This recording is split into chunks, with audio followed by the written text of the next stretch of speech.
Welcome back to the channel. My name is Stanislav, and in today's video we'll be talking about how to split your strength and conditioning for judo around the week so that it will not interfere with your sport. It will allow you to become a better judoka over time, and also it will get you more resilient to injury. First of all, who am I and why you should listen to me?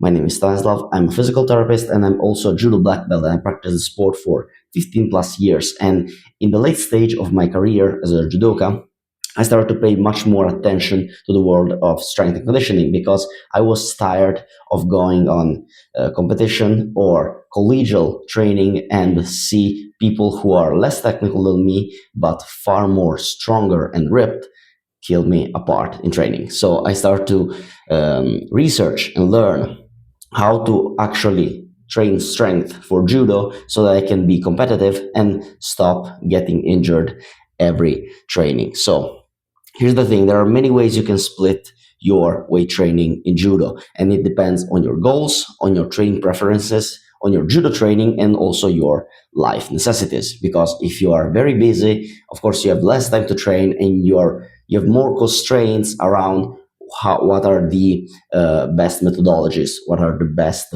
splits that you can use in order to organize your training. I've personally tried different training splits, and today I will show you the strengths and the weaknesses of every training split, because I don't want to give you, oh, this is the best way to do that. I can tell you, this is what I've done, this is what I've tried, this is what I believe could be useful for your own unique situation, and I want you to understand the principles behind what I want to teach you. Okay, this is the main point of this video.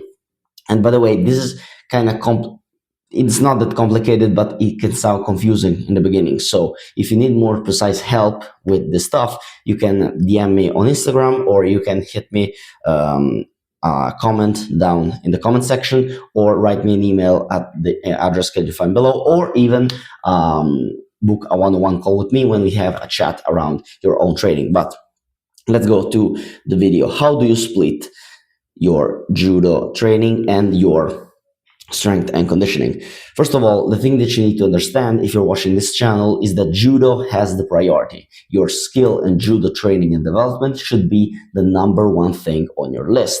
So I love weight training and I love to train in general, but the main goal of what you're doing is to get better at judo, is to build general physical qualities like aerobic conditioning, strength, power, in order to transfer those general abilities into the mat. Okay, so don't forget the main goal, which is getting better at judo. So what does that mean? It means don't kill yourself in the weight room. So keep your intensity at a medium level. I'm guilty of that. I'm guilty of having an overshooting my lifts, overshooting my conditioning, and then later in the day try to do judo and be absolutely wrecked. So you gotta be fresh for your skill training, and your strength and conditioning shouldn't be interfering with that. Also, you gotta keep your volume low to moderate.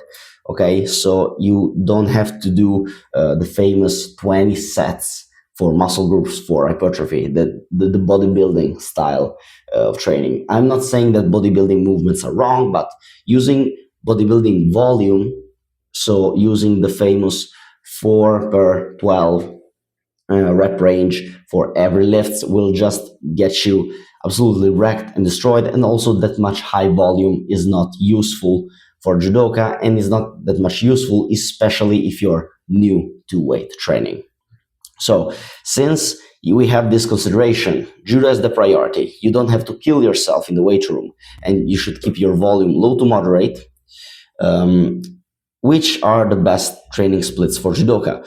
So I would personally avoid the bro split and the push-pull legs for different reasons.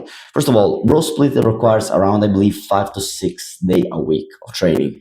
5 to 6 days a week more than doing your judo stuff. So if bodybuilding and having an aesthetic physique is your main goal, there's absolutely nothing wrong with that. Judo doesn't have the priority for you, so maybe this video is not especially for you.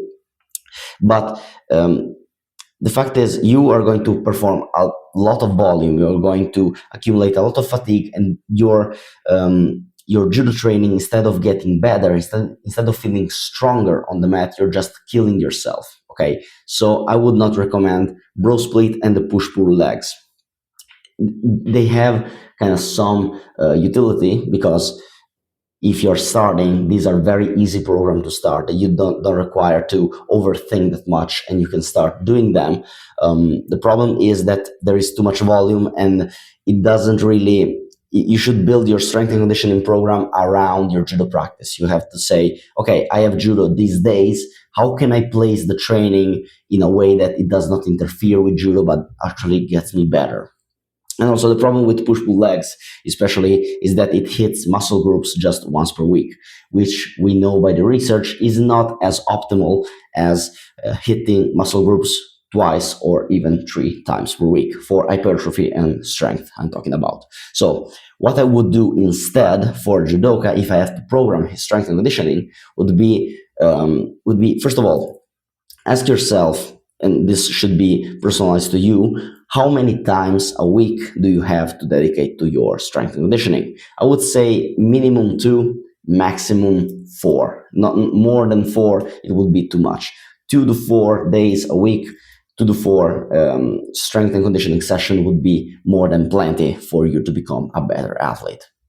And depending by your answer, I have 3 different possibilities that I would expose to you.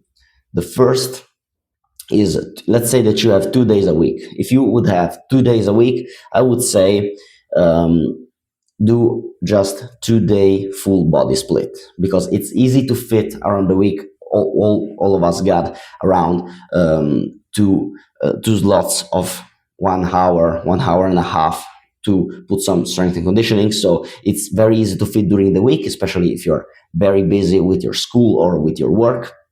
It's the best for beginners because you won't accumulate that much fatigue, and it's an easy way to just start to take the habit of going to the gym and practice your strength and conditioning.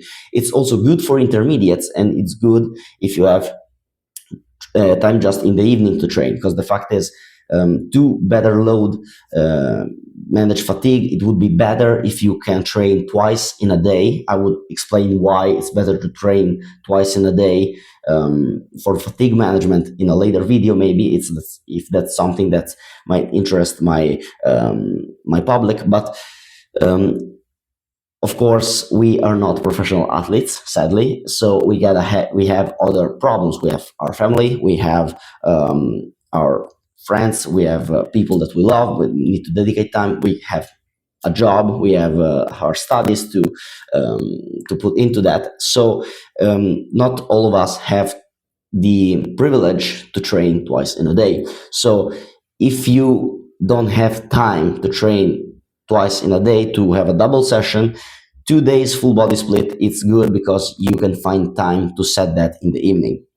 The problem with 2 days body split is that once you start become later intermediate, it's more difficult to advance just on 2 days, or you have to start make your workouts last 2 hours, 2 hours plus long. So it would be more practical to divide this training into more days.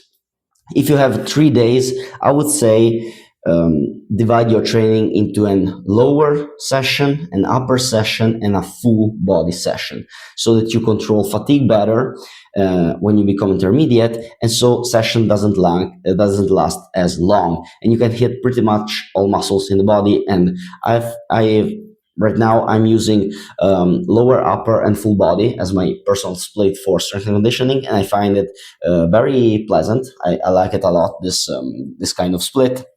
And also, I can add power training to my lower body and conditioning to my upper body. While in the full body, I just do basically all strength exercises plus accessories. The problem is that you need an extra day, so you can have to find a way to fit it around your schedule. But I personally like that a lot. I believe this is the best. Also, if you have 4 days, so this is typically for students who have usually a lot of free time, I would say 4 days, the upper lower is the best. And I used upper lower in the past when I had much more free time.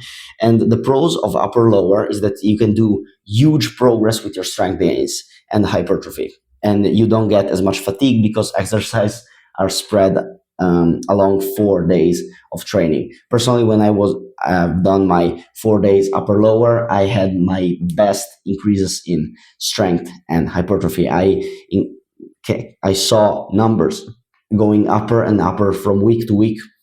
It was just incredible. I love the upper lower split. The problem is that you have must have the time to work out 4 times extra plus your judo practice, and so you likely need the time to do a double session. So I would do session weight training session in the morning, then make 8 hours pass, and then later do your judo session. I also know some people that lift before their judo practice or lift after their judo practice. After is kind of impractical because you should train at very late hours, but if that works for you, who am I to disagree?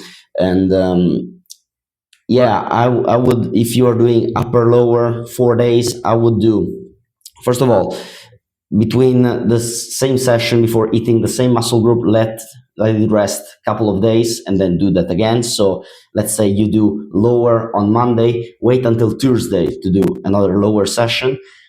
For your upper, you can do whenever you want. I usually do that the next day, then I let 3 days pass and then hit it again. So what I was doing in the past was Monday I would do lower body, Thursday I would do upper body, Wednesday I would do just judo and rest. On Thursday I would hit lower body again, and on Friday I would do upper body.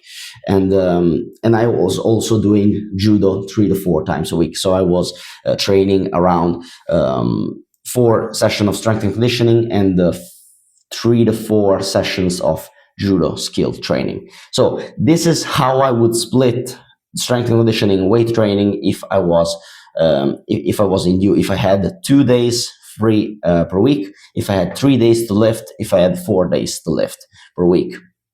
If you want to know how to structure a weight training session for strength and conditioning specifically, I made different videos on the channel that you can look for yourself. And if you need some specific help for your strength and conditioning for judo, or for your rehab for judo if you have followed an injury, I'm a physical therapist and the future strength and conditioning coach. So if you need some help for that, let me know that in the comments or hit me a DM on Instagram.